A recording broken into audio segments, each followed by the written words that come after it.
میرے عزیزوں، رمضان کی بہاریں آ چکی ہیں۔ کسی مہمان کے انتظار کرتے کرتے جب وہ گھر آ جاتا ہے تو خوشیاں دوبالا ہو جاتی ہیں۔ یہ اللہ تعالیٰ کا کتنا بڑا کرم و احسان ہے کہ رجب سے ہم دعا کرتے رہتے ہیں کہ اے اللہ رجب و شعبان میں برکت دے دے اور رمضان تک ہماری زندگی کو پہنچا دے، اور رب تعالیٰ نے آپ سب کی سن لیا اور رمضان آپ سب کو دے دیا۔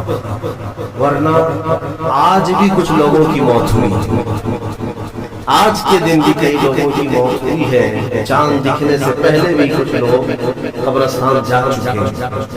وجہ یہ ہے کہ وہ رجب بھی پا لیے، شعبان بھی پا لیے، مگر ان کی زندگی میں اس سال کا رمضان نہیں لکھا ہوا، اور جس میں رمضان مل گیا اللہ کا ایک اور احسان اس کے ساتھ۔ لہذا اے سنی مسلمانوں اس کی قدر کریں، اسے ہلکے میں نہ دیں۔ رمضان المبارک جیسے آ جاتا ہے تو اللہ تعالیٰ سب رزق کے دروازے کھول دیتا ہے، اور تمہارے لیے اتنے انتظامات اس نے کر رکھے ہیں کہ شیاطین چھیڑ چھاڑ کے لیے تمہارے ساتھ نہ رہے، ان کو بند کر دیا کہ تم خالص اللہ کی عبادت کرتے رہو، کوئی شیطان تمہیں پریشان نہ کرے۔ اسی لیے تو قید کر کے رکھا گیا شیطانوں، جب تک عید کا چاند نظر نہیں آئے گا کوئی شیطان نہیں اترے گا۔ میرے عزیزو، اللہ تعالیٰ نے تمہارے لیے انتظامات اتنے کیے، یہاں تک کہ حدیث رسول ہے، میرے آقا فرماتے ہیں قیامت کے دن رمضان اور قرآن جس کی حمایت میں کھڑے ہو گئے اس سے جنت میں جانا واجب ہو جائے۔ جس کی یہ شفاعت کر دے رمضان اور قرآن، اور ساتھ میں میرے آقا صلی اللہ علیہ وسلم نے یہ بھی فرمایا یاد رکھو رمضان اور قرآن جس کے خلاف کھڑے ہو گئے تو پھر اس کو دوزخ میں جانا واجب ہو جائے۔ اللہم اجعل القرآن حجتا لنا لا حجتا علینا، اے اللہ قرآن کو ہمارے لیے سفارشی بنا، مددگار بنا، ہمارے خلاف مقدمہ کرنے والا نہ بنا۔ آج رمضان المبارک کی جو خصوصیات ہے وہ تراویح کی شکل میں ہمیں ملی۔ بہت سارے لوگوں کو ایسا لگتا ہے کہ 20 رکعت ہے، لمبی ہے، کون پڑھے گا، پھر پڑھ لیں گے، پھر دیکھ لیں گے۔ جس کے اندر یہ سستی اور کاہلی آئی، یہ علامت میں بتا رہا ہوں آپ کو، علامت حدیث رسول ہے نماز صرف منافق پر بھاری ہوتی ہے، مومن پر نہیں۔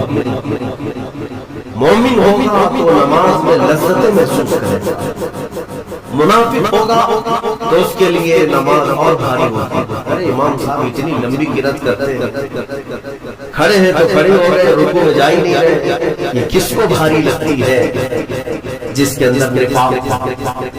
وَإِنَّهَا لَكَبِيرَةٌ إِلَّا عَلَى الْخَاشِعِينَ، آج ہم نے تلاوت بھی کیا ہے اس آیت پہلے پارے۔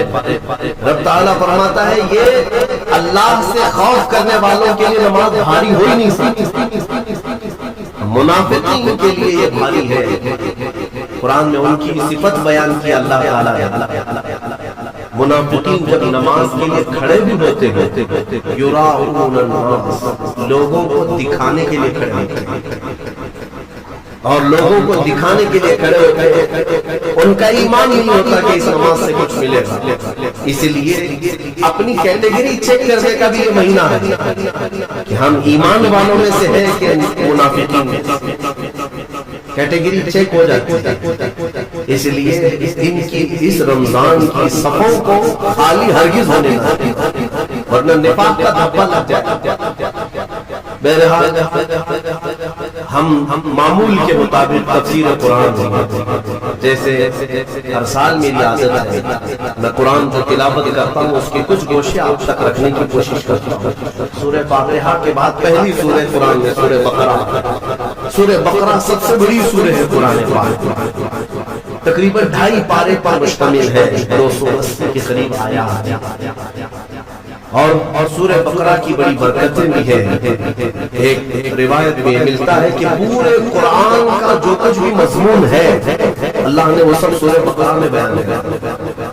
پورے قرآن میں جو کچھ بھی ہے وہ سورہ بقرہ میں، اور جو سورہ بقرہ میں ہے وہ سورہ فاتحہ، پورا سورہ فاتحہ۔ اور اسی کو مولا کائنات علی مرتضیٰ نے فرمایا کہ اگر میں سورہ فاتحہ کی تفسیر لکھنے بیٹھ جاؤں تو 70 اونٹوں کو بوجھل کر سکتا ہوں۔